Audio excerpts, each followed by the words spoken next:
The Mutual Broadcasting System presents The Family Theater, starring Pat O'Brien and Bill Williams. Edward G. Robinson is your host.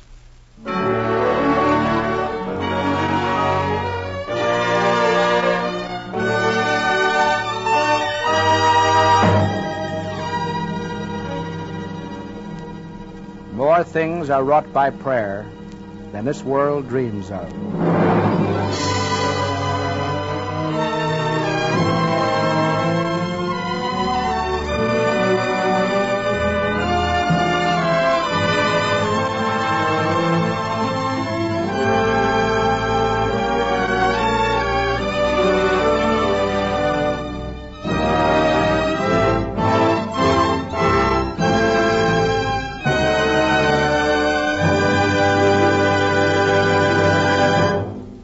Good evening, ladies and gentlemen. This is Edward G. Robinson. Thanks for inviting us into your home this evening. And it's nice to know that so many of you are listening with your families. Your letters tell us that, and we're pleased because it means that you like our program and the purpose behind it.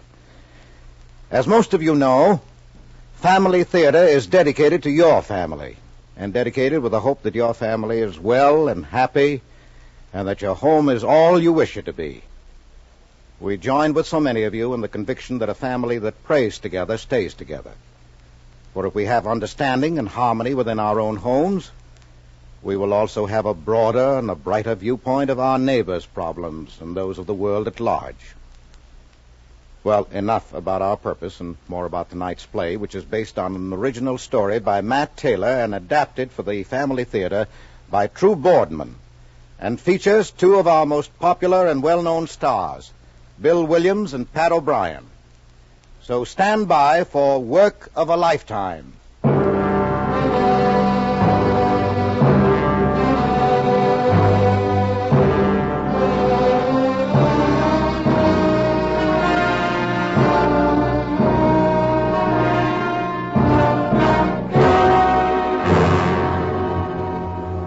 The somber mass of stone and steel that is a state penitentiary.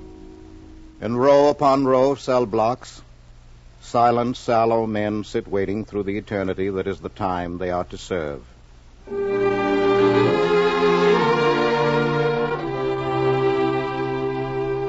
And on a certain winter's day, in the office of the warden, in the prison administration building...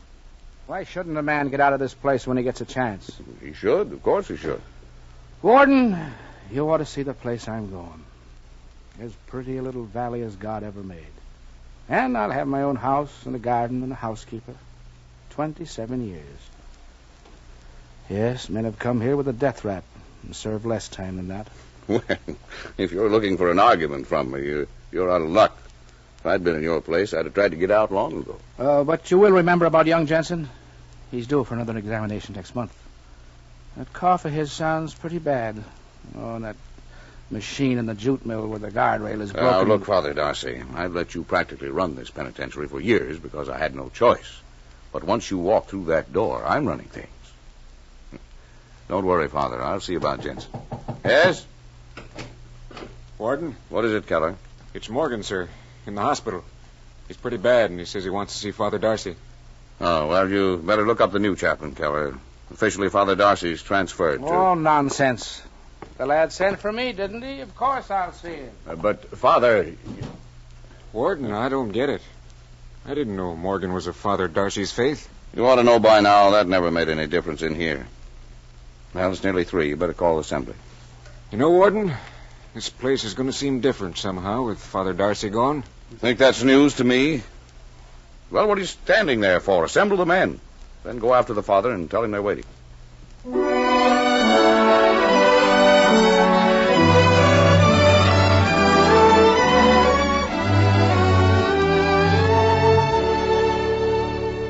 Warden, Keller said something about an assembly. Yes, that's right. How about Morgan? He's gone. I'm grateful I was still there to be with him. Well, the men are waiting, all of them. We'll go right in. I tell you, I know what I'm talking about. I see. Say, what is this? Never mind.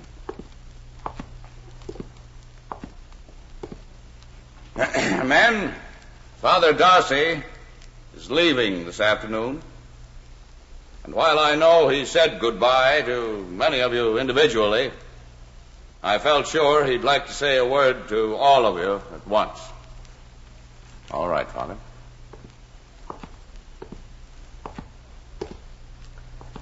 Well, I don't know what the warden's talking about. Why I should want to say goodbye to a bunch of hoodlums like you, I don't know. You're a fine lot of specimens. After all my training, you still can't play a decent game of baseball the way you played last Saturday. Why, the women's prison could beat you. You, Mike Kolnick, unless your game improves, you'd better stop blowing off about coming from Brooklyn. Now, look at you all. The worst-looking lot of two-time losers I ever saw. I'll be glad to be rid of you. But as bad as you are, if you're ever out walking some afternoon and you happen to stroll down Pearl Valley Way, stop in. And I'll make an effort to put up with you. Well, what I'm trying to say is, when you do get out, you'll be welcome. Any and all of you. Yes, even you, Jack Marston, who slept through Mass for the last 3 Sundays. Huh. You thought I didn't know about that, didn't you? Well, that's all, men. Except that, being an old fool by nature, I'll probably miss the lot of you. So long. And for those of you who want it, you have my blessing.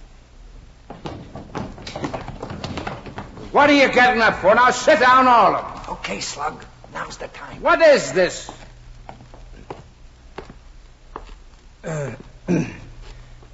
Father, this here is something a bunch of the boys got together and fixed for you.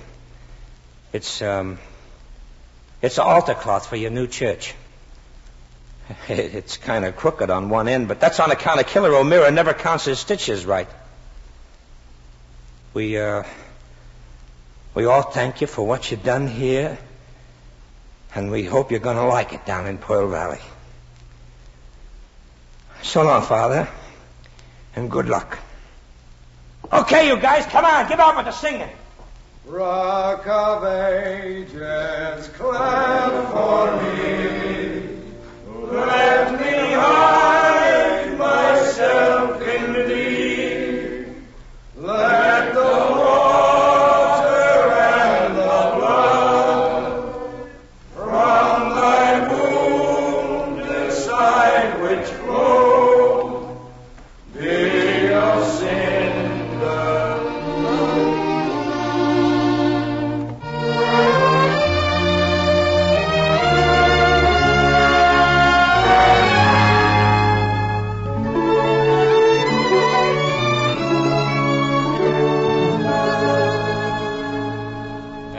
Parlor.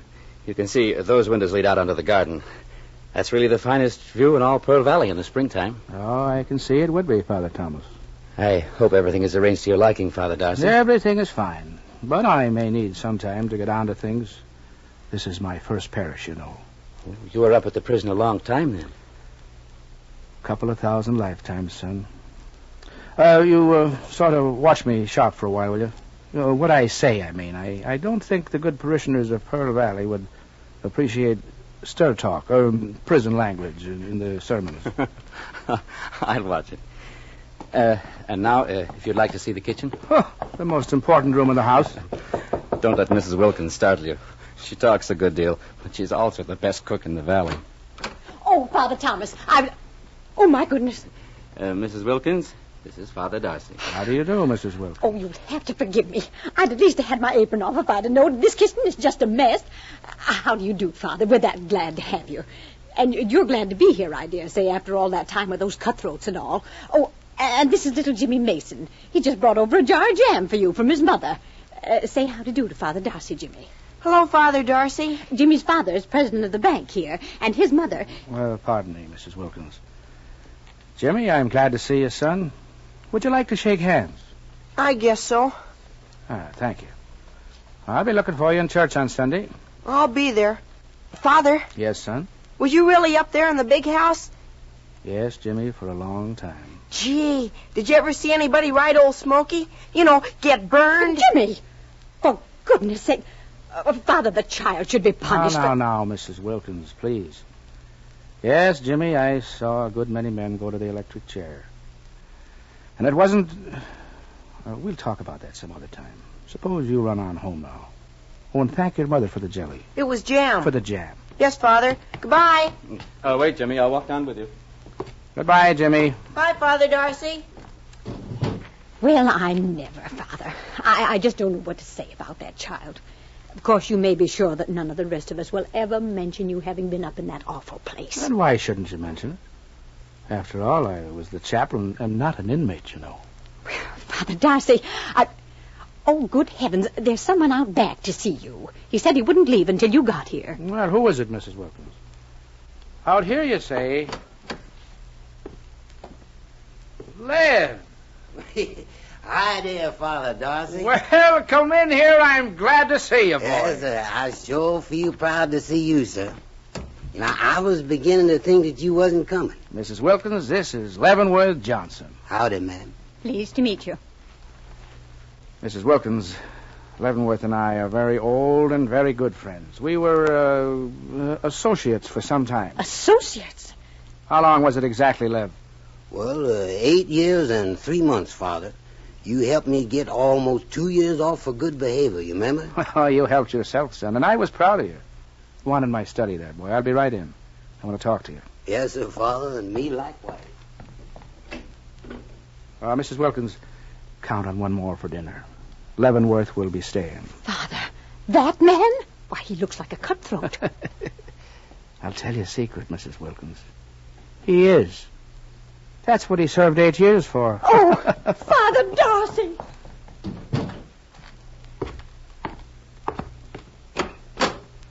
Oh, Lev, you scoundrel. What are you doing in Pearl Valley? Well, the day I got out up there, I done tell you that if you ever went away from that place, no matter where it was, you could always count on me to come and tend for you. Well, Whitey Jefferson done writ me that you was coming here, and here I is to stay. Lev, I'm grateful to you for your offer, and more grateful than you know, but Now, Father, if it's money that you is worried about, eating and sleeping, that's all I want. As far as you and me is concerned, after all you done for me up there, the Emancipation Proclamation is hereby repealed. You's in a strange country hereabout, Father. You're going to need me plenty, believe me. Lev, I'm beginning to think you're right.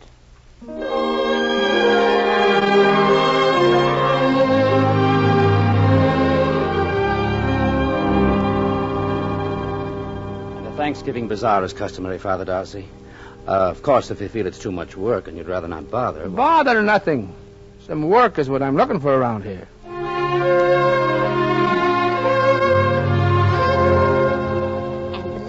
Ladies' Aid are here to see you, Father. It's about the parish Christmas party. Show the good ladies in. And find Father Thomas for me, so they'll have somebody who talks their language.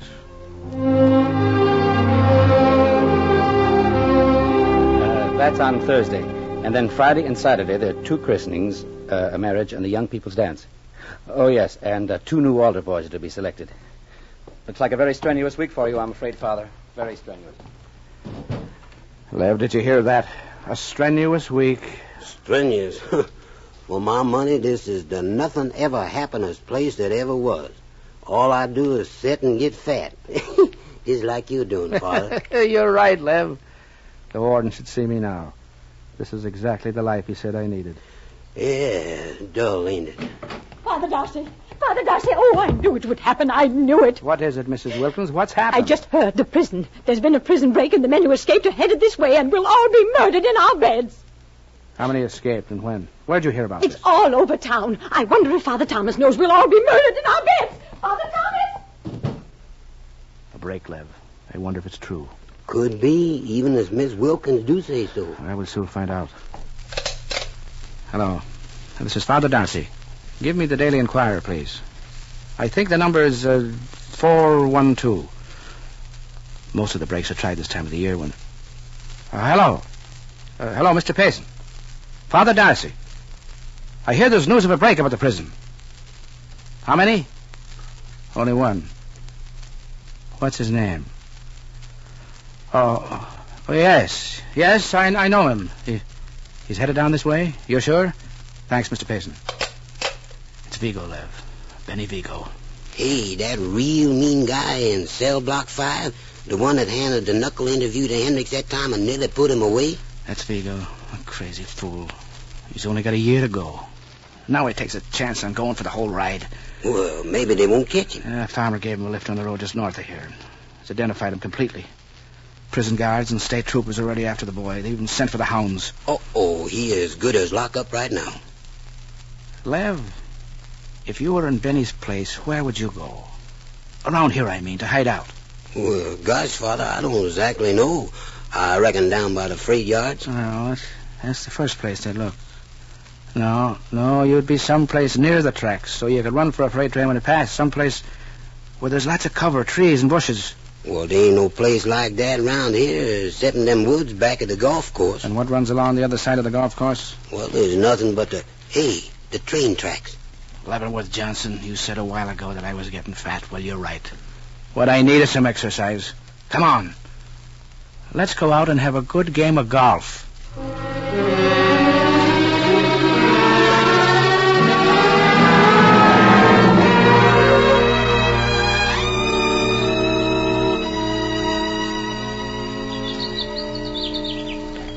That was a good drive I made back there, Lev, if I do say it myself. Over 100 yards. Look, Father, I don't get it. Is you just expecting that Benny fella to walk right out on the golf course in plain sight and talk to you? Bad thing about this fifth hole, Lev.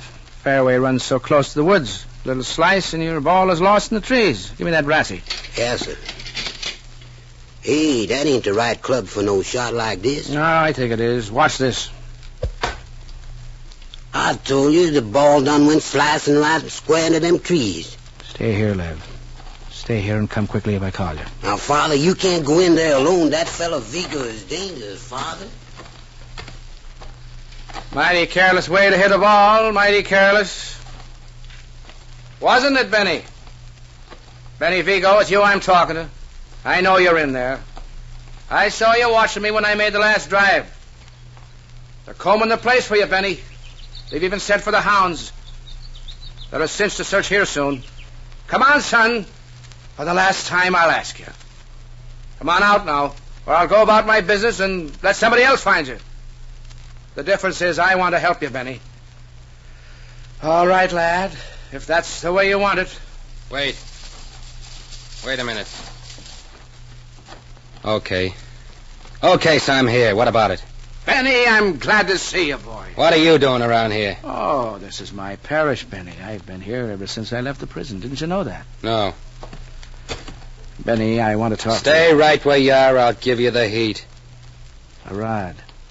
Oh, I suppose you got that gun where you got those clothes. Pals on the outside had them stashed away waiting for you. Oh, you were always a smart lad. Never mind the yap, Parson. You said you had something to say. Well, spill it. Where do you go from here, Benny? That's none of your business.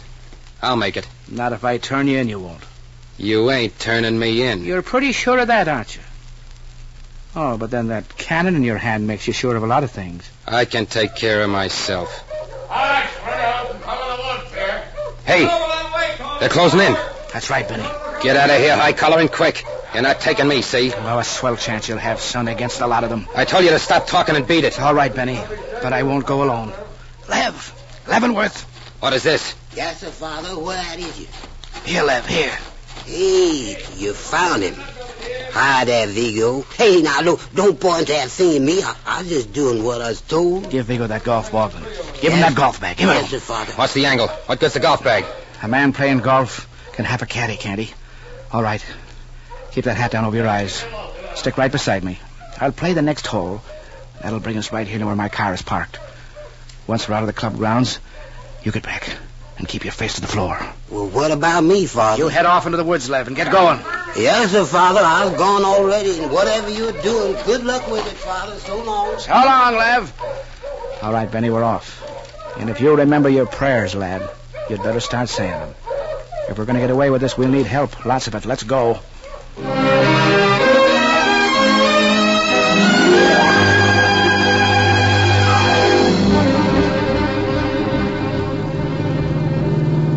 Benny, You all right back there? I'm okay.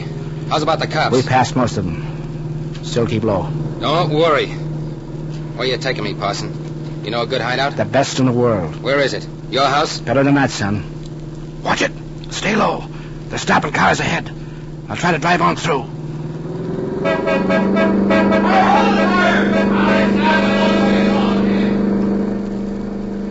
I think we made it. Oh, for a moment I was worried. Believe me, I never thought that we would ever... Yeah? We made it, huh? Easy now. Easy, lad. Easy. Stay down. Hey, pull over there! Where do you think you're going anyway? Oh, hello, Officer Nelson. Something wrong? Oh, Father Darcy. Didn't recognize you. We're looking for that escaped convict. Say, I heard about him. Go right ahead, Father. Sorry I bothered you. Oh, no bother at all, officer.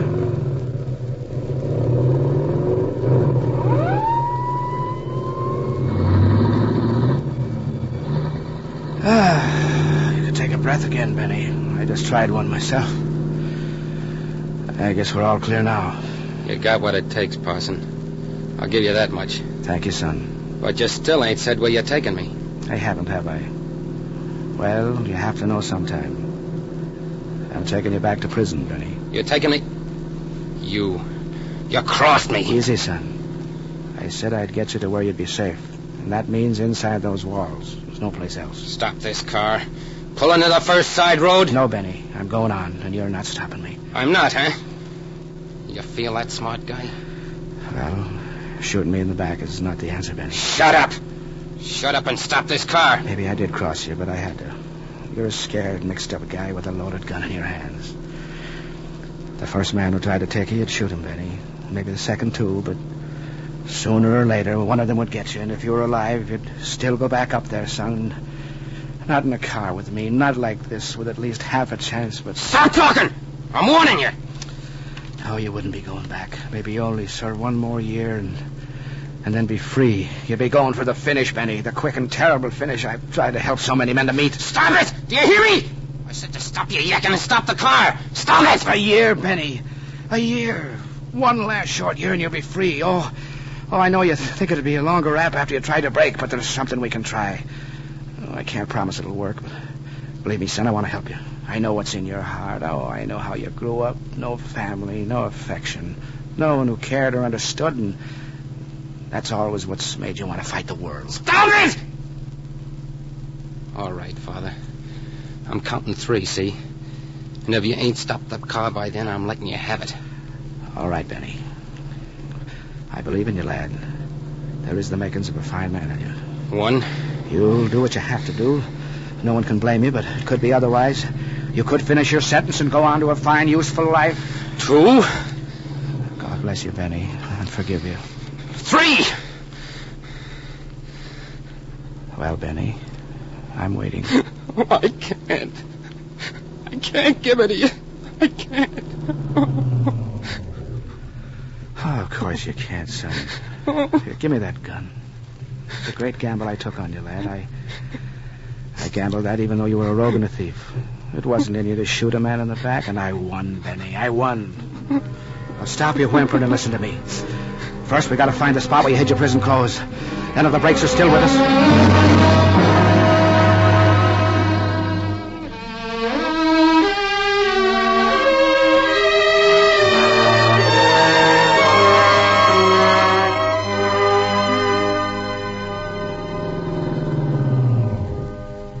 Who is it? Open the gate, Keller. Father Darcy. What are you doing up here? Oh, just a visit to the warden. I've got something in the back seat for him. Well, that's mighty thoughtful of you, Father. Go right in.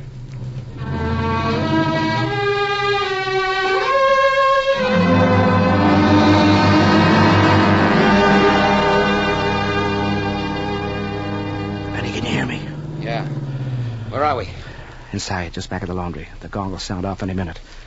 The men will be crowding for supper. Fall right in line. You'll not be noticed. Get up in front. The screws will be in the rear.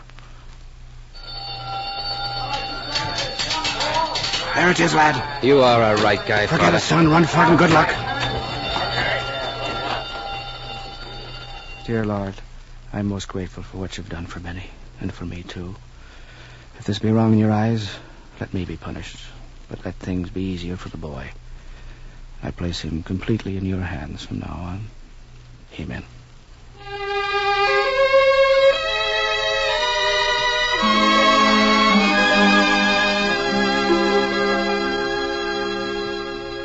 Father, for the 10th time, I tell you, that man did make a break. He did. Can you prove it, Warden? Well, he was missing at last night's checkup. His cell wasn't slept in. Your men must be getting careless. Well, you know they're not careless. Besides, who ever heard of a man breaking into the penitentiary? Oh, that's a laugh. A laugh, is it?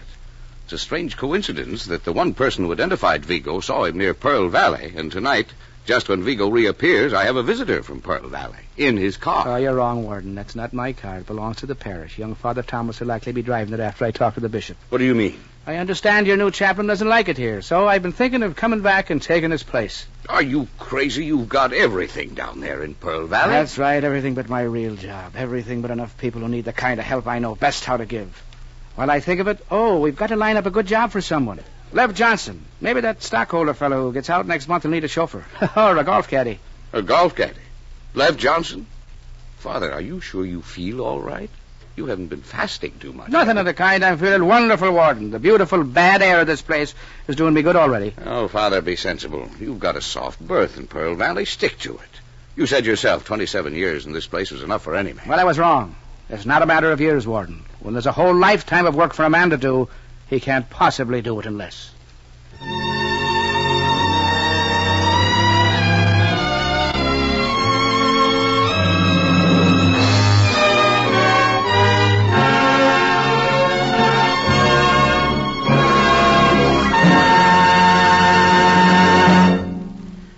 This is Edward G. Robinson again, expressing thanks to Pat O'Brien and Bill Williams for 2 fine performances.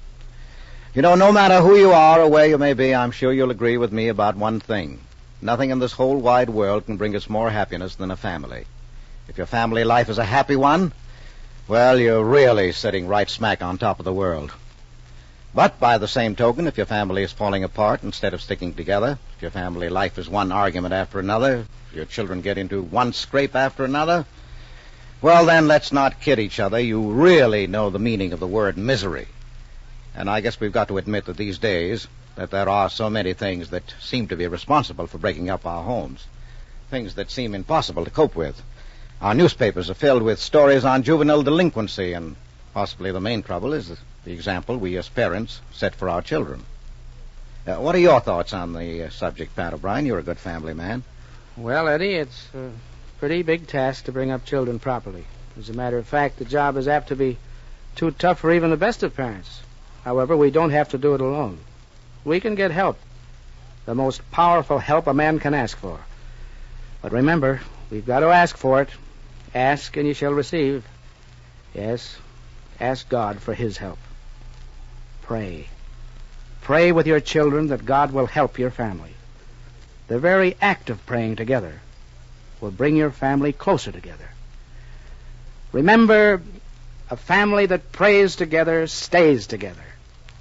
So pray together tonight and every night that your family may be together always. Good night. Thank you, Pat. And before saying good night, I want to express our thanks to all of you who have helped make this program possible. Thanks also to True Boardman for directing our play tonight and to our producer, Bob Longnecker. Next week, our stars on the Family Theater will be Lee Bowman, George Murphy, and Jimmy Gleason in an original story by Bud Lesser entitled A Bunch of Keys. Now, this is Edward G. Robinson saying good night to all. The series of Family Theater broadcasts is made possible by the thousands of you who felt the need for this kind of program. This is the Mutual Broadcasting System.